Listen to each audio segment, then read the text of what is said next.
Hey everybody, last month in December 2025, our Indian currency has hit its all-time low. This has become the worst racing performer of the year and created a panic across the Indian market. And the biggest reason behind the fall of rupee in the headlines is Donald Trump. The Indian rupee is on the headlines. Next story, largely unreported. The worst Asian performer of the year, down more than 6% in 2025. For the first time ever, it has crossed 90 against the US dollar, 90.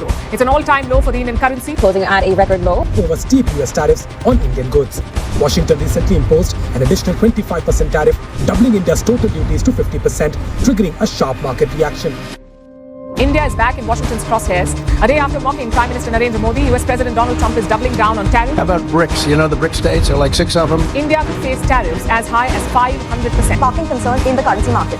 And they were trying to destroy our dollar. They were going to say, they wanted to create a new currency. All eyes are now on the RBI's next move. Friends, in FY 2025, Indian rupee has fallen 6%. From 2020 to 2025, it has fallen nearly 26% against the US dollar. Now, to many, it might look like it's just a number, but from a business and economic perspective, you will be shocked to know that whenever the value of Indian rupee falls, it directly impacts to common people like us. For example, let's say in case of oil, India imports more than 80% of its fuel from other countries. So if the dollar moves from 72 rupees to 90 rupees, the petrol that cost you 90 rupees will now cost you 130 rupees. Even if the dollar increases by just 0.5 to 1%, it will have a huge impact on our lives. Think it in this way. India imports oil worth nearly $160 billion every year. So if the dollar rises by just 1 rupees, now for every $1 billion, we have to pay 100 crore rupees more. In this way, for $160 billion, we have to pay 16,000 crore rupees more. And when compared to the exchange rate of January 2025 and 2026, the numbers are shocking.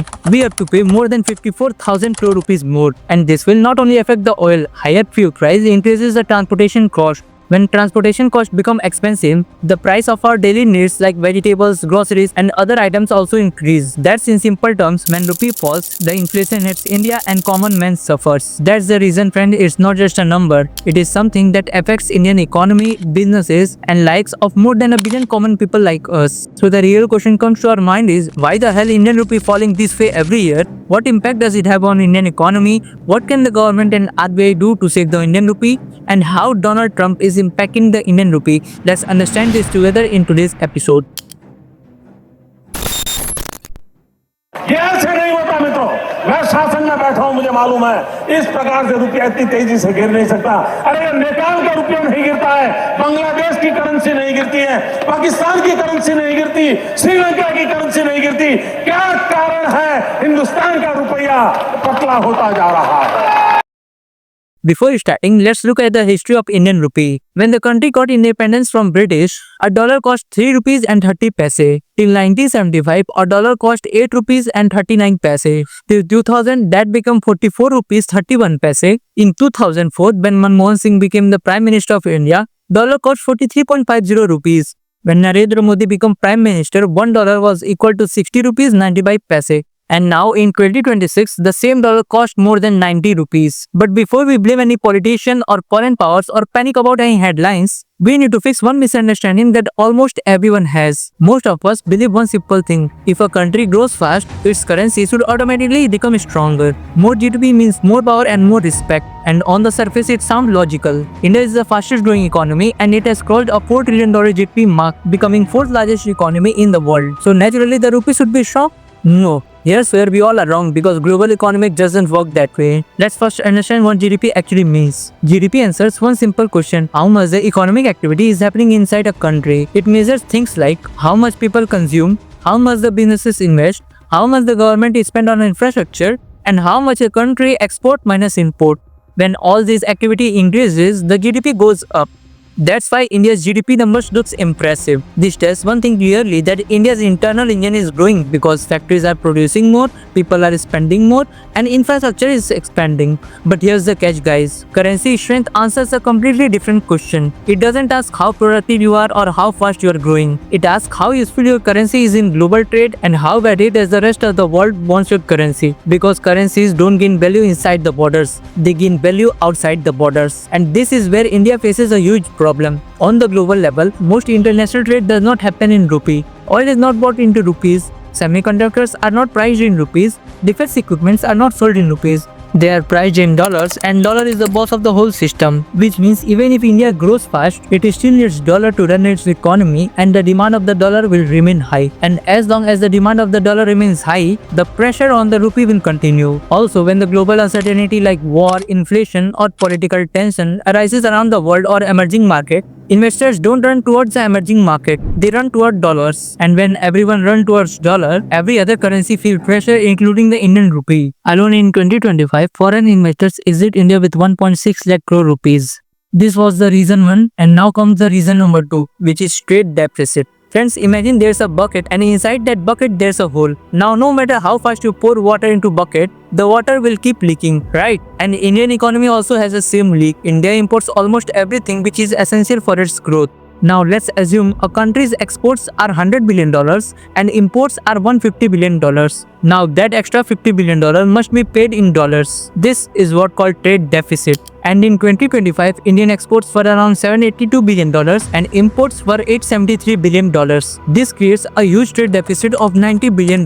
Now this $90 billion is now guys paid in dollars, which creates a burden on rupee again. After this comes the third reason, which is inflation. Here we will understand that foreign money is not loyal. Foreign investors move money across the world every second. This money is called capital flow and it goes where returns are better and risks are lower. Let's understand this with example. Suppose there's a foreign investor and he wants to invest 10 crore rupees. He has 2 banks in option. One is Indian bank that gives an interest of 6.5% and there's another bank in US that gives an interest of 4.5%. So where should he invest the money? Now simple math says that higher interest means higher return. So he will choose the Indian bank. With this logic, the value of Indian rupee should increase. So why the hell Indian rupee is falling? And here comes the main villain, which is called inflation. Let's understand this also with an example. Let's assume that the investor puts 10 crore rupees in India where the interest rate is 6.5%.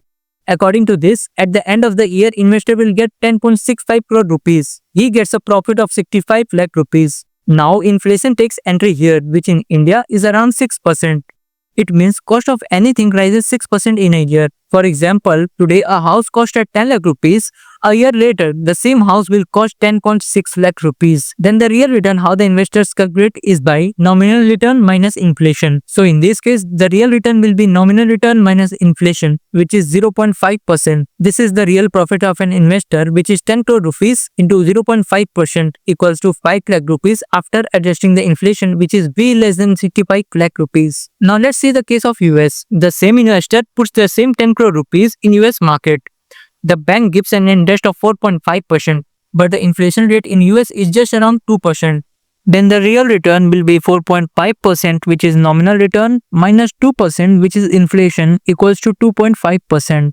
So on 10 crore rupees investment, he gets 2.5% return, which will be 10 crore rupees into 2.5% is equal to 25 lakh rupees. This 25 lakh is actually calculated in dollars, but for simplicity, I am taking this in rupees. So by putting 10 crore rupees in India, you earn a profit of 5 lakh rupees. On the other hand, you earn a profit of 25 lakh rupees in US. This is the reason, friends, investor puts their money from India and put it into US. And for this, they will sell rupee again and buy dollar. So the dollar demand increases and rupee demand decreases, by which rupee will fall and dollar will rise. After this comes the fourth reason, which is stock market. Now friends, you tell me, if you have to invest your money and you have two options. First is a market which is very stable and second is a market which is very volatile and goes up and down, up and down. So where will you invest your money? Obviously in the stable market, because you will lose money in the volatile market that keeps fluctuating. This is what's going on with the US and Indian stock market and also to the foreign investors. Here the total game depends on the volatility of the market.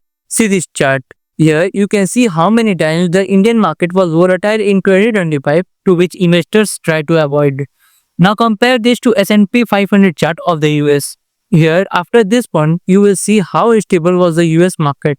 It tells how safe was the US market for investors. And for this reason, global investors like to invest in US more than in India. In 2025 alone, the outflow of money from the Indian market was 1.55 lakh crore rupees. And again, this money when pulled out of India, dollar demand rise and rupee goes down. If you understand this, now it's time to know the most important reason behind the fall of Indian rupee. This isn't any market force or all game or something else. This is happening because of one person. एक ऐसा इंसान जिसने power में आते ही इतना उत्पात मचाया जिससे न सिर्फ इंडिया बल्कि पूरी दुनिया की मार्केट अनस्टेबल है. That one person is Donald Trump. And opposition. his second presidential campaign was a revenge tour. After becoming the president of America for the second time, Donald Trump puts his biggest political ideological movement, which is MAGA, in which he wants to create more jobs for American people, bring more investments to American economy, and want to attract more businesses to America by giving tax breaks. So to achieve this, just after coming to power, Donald Trump started imposing tariffs on countries all over the world, by which markets across the world were becoming unstable, investors' confidence were going down, so they pulled money out and the dollar demand rised again, and that led to foreign currencies of different countries all over the world. Now when we are here to this part of the video, here comes the most important question of most people, that where is RBI and why RBI and Indian government is not doing something to save the Indian rupee? And the answer is RBI can stop this, but they will not. Here's why. First, if RBI increases the interest rates, that will lead to increase in interest rate of loans, which will have bad result to both businesses and home loans. That will eventually affect to the people badly, because now the loans have become expensive. Second, if RBI tightens the import policy, then the traders will not be able to buy raw materials from outside, and that will eventually affect the exports. Third, RBI can simply dump dollars from its reserves. But if they did this, they will no more have a currency through which they can trade globally, and that can have a serious impact on the country, because if any war arises and oil prices rise, we will have no dollars to buy oil. These are some solutions that can be seen useful for short terms, but for a long term they are just disastrous. So what's the real solution? Very simple. Increase exports, increase ease of doing businesses, bring investments to India, and help rupee to rise. This was my trend, the story of dollar and rupee. That's all from my side. If you learned something valuable, please subscribe. And if you like this video, please tell the next topic you want for the next video. Bye.